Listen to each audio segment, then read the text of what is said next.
Pesquisadores russos, no final dos anos 40, deixaram 5 pessoas acordadas por 15 dias, usando um gás experimental como estimulante. Eles foram mantidos em um ambiente selado e monitorando o oxigênio deles. Para observá-los, havia um circuito interno de câmeras com microfones de 5 polegadas e janelas menores que janelas de vigia dentro do ambiente. A câmara estava cheia de livros e berços para dormir, mas sem lençóis, água corrente e banheiro. Também havia comida seca para todos os 5 que duraria um mês. As cobaias dos testes eram prisioneiros políticos declarados inimigos do Estado durante a Segunda Guerra Mundial. Tudo estava bem nos 5 primeiros dias. As cobaias dificilmente reclamavam, já que haviam sido avisadas que seriam libertados se participassem do teste e não dormissem por 30 dias. Suas conversas e atividades eram monitoradas e foi notado que eles conversavam constantemente sobre incidentes traumáticos no passado. E o tom da conversa ficou sombrio a partir do 4º dia. Depois de 5 dias, as cobaias começaram a reclamar das circunstâncias e eventos que o trouxeram à atual situação e começaram a demonstrar paranoia severa. Eles pararam de falar uns com os outros e começaram a sussurrar alternadamente nos microfones e a bater nas janelas. Estranhamente, eles pensavam que poderiam conseguir a confiança dos cientistas ao se tornarem seus colegas e tentavam conquistá-los. No começo, os pesquisadores suspeitavam que tratava-se de um efeito do gás. Depois de 9 dias, o primeiro deles começou a gritar. Ele corria por toda a extensão da câmara, gritando a plenos pulmões por 3 horas seguidas. Ele continuou a gritar, mas só conseguia produzir alguns grunhidos. Os pesquisadores acreditaram que ele conseguira fisicamente romper suas cordas vocais. O mais surpreendente desse comportamento foi como os outros reagiram a isso, ou não reagiram. Eles continuaram a sussurrar nos microfones até que o segundo prisioneiro começou a gritar. Os que não gritavam pegavam os livros disponíveis, arrancando página atrás de página e começaram a colá-los sobre o vidro das vigias usando as próprias fezes. Os gritos logo pararam. Mas 3 dias se passaram. Os pesquisadores checavam os microfones de hora em hora para ter certeza de que funcionavam, já que pensavam ser impossível que as 5 pessoas não poderiam estar produzindo som algum. O consumo de oxigênio indicava que as 5 pessoas ainda estavam vivas. Na verdade, acontecera um aumento no oxigênio, indicando o nível que 5 pessoas teriam consumido após exercícios pesados. Na manhã do 14º dia, os pesquisadores usaram um interfone dentro da câmara, esperando que alguma reação dos prisioneiros que não estavam dando sinais de vida, e os cientistas acreditavam que estavam mortos ou vegetando. Eles disseram: "Estamos abrindo a câmara para testar os microfones. Fiquem longe da porta e deitem no chão ou atiraremos. A colaboração dará a um de vocês liberdade imediata." Para surpresa de todos, alguém respondeu calmamente a uma única frase: "Não queremos mais sair." Discussões começaram a surgir entre os pesquisadores e as forças militares que criaram a pesquisa. Não conseguindo mais resposta alguma através do interfone, foi finalmente decidido abrir a porta à meia-noite do 15º dia. O gás estimulante foi retirado da câmara e substituído por ar fresco. Imediatamente, vozes vindas dos microfones começaram a reclamar. 3 vozes diferentes imploravam pela volta do gás, como se pedissem para que poupassem a vida de alguém que o amasse. A câmara foi aberta e os soldados entraram para retirar as cobaias. Eles começaram a gritar mais alto do que nunca, e o mesmo fizeram os soldados quando viram o que tinha lá dentro. 4 das 5 cobaias estavam vivas, embora ninguém pudesse descrever o estado deles como vivos. As rações a partir do dia 5 não haviam sido tocadas. Havia pedaços de carne vinda do peito e das pernas tampando o ralo no centro da câmara, bloqueando e deixando 4 polegadas de água acumulando no chão. Nunca determinou-se o quanto dessa água era na verdade sangue. Os 4 sobreviventes do teste também tinham grandes porções de músculos e peles extraídos do seu corpo. A destruição da carne e dos ossos expostos na ponta de seus dedos indicava que as feridas foram feitas à mão e não por dentes como se pensava inicialmente. Um exame mais delicado na posição das feridas indicou que alguns, se não todos, ferimentos foram autoinduzidos. Os órgãos abdominais abaixo da costela das 4 cobaias haviam sido removidos, enquanto o coração, pulmão e diafragma estavam no lugar. A pele e a maioria dos órgãos ligados à costela havia sido removido, expondo os pulmões através delas. Todos os vasos sanguíneos e órgãos remanescentes permaneceram intactos.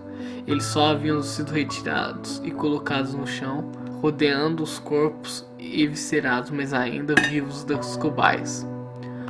Podia-se ver o trato digestivo dos 4 trabalhando, digerindo comida. Logo ficou aparente que estavam sendo digerido era a própria carne que eles haviam arrancado e comido durante os dias. A maioria dos soldados ali presentes eram de operações especiais russas, mas se recusaram a voltar à câmara e remover as cobaias. Eles continuaram a gritar para serem deixados ali e também pediam para que o gás voltasse. Para a surpresa de todos, as cobaias ainda lutavam durante o processo de serem removidos da câmara. Um dos soldados russos morreu ao ter a garganta cortada e o outro foi gravemente ferido ao ter seus testículos arrancados e uma artéria de sua perna atingida pelos dentes de uma das cobaias. Outros 5 soldados perderam suas vidas se você contar os que se mataram semanas depois do incidente. Durante a luta, um dos 4 sobreviventes teve seu braço rompido e ele começou a perder muito sangue quase que imediatamente. Os pesquisadores e médicos tentaram sedá-lo, mas foi impossível. Ele havia sido injetado com mais de 10 vezes a dose normal de morfina para humanos e ainda lutava com um animal.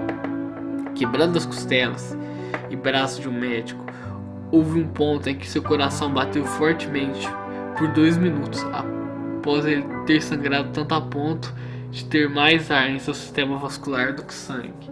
Mesmo depois do coração ter parado, ele ainda continuava a gritar e a lutar por 3 minutos, gritando a palavra mais, sem parar até ficar fraco e finalmente calar-se.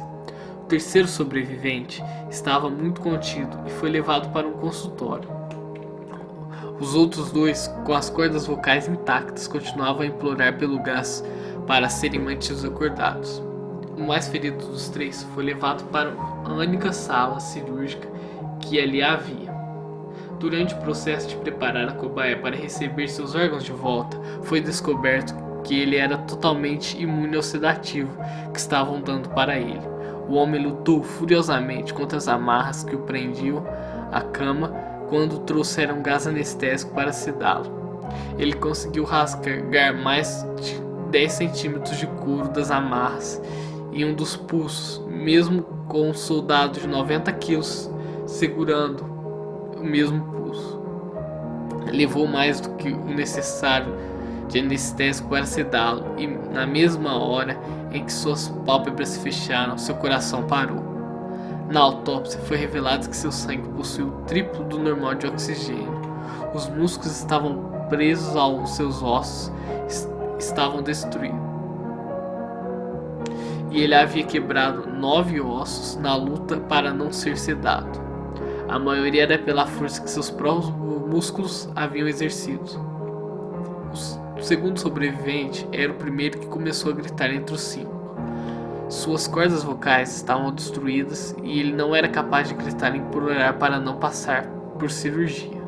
E a única forma de reação que ele exibia era sacudir sua cabeça violentamente em desaprovação quando o gás anestésico foi trazido. Ele balançou sua cabeça positivamente quando alguém sugeriu, relutantemente, se os médicos aceitavam fazer a cirurgia sem anestesia.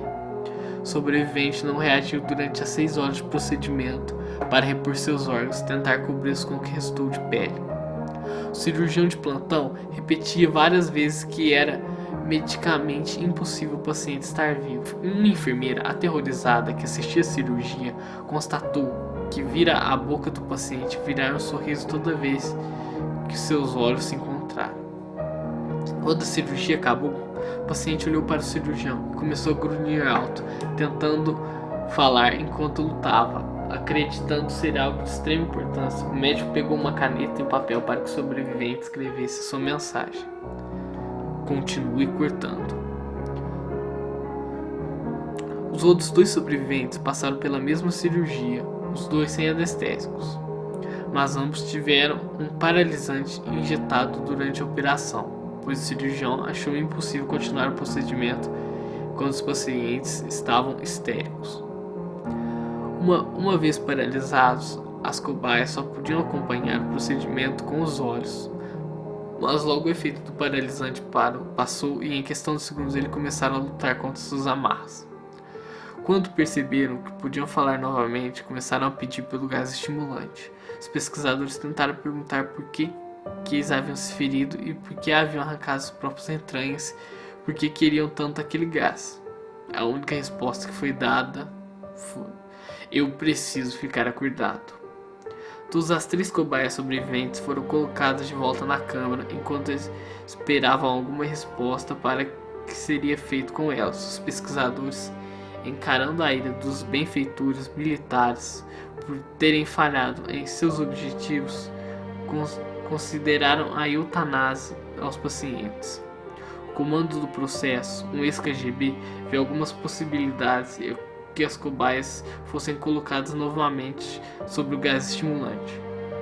Os pesquisadores se recusaram fortemente, mas não tiveram escolha. Em preparação para serem seladas novamente na câmara, as cobaias foram conectadas a um monitor eletrocardiograma que mede as ondas cerebrais e tiveram suas extremidades acolchoadas em troca do confinamento. Para a surpresa de todos os 3 pararam de lutar assim que souberam que seriam colocados de volta ao gás. Era óbvio que até aquele ponto os 3 estavam lutando para ficar acordados.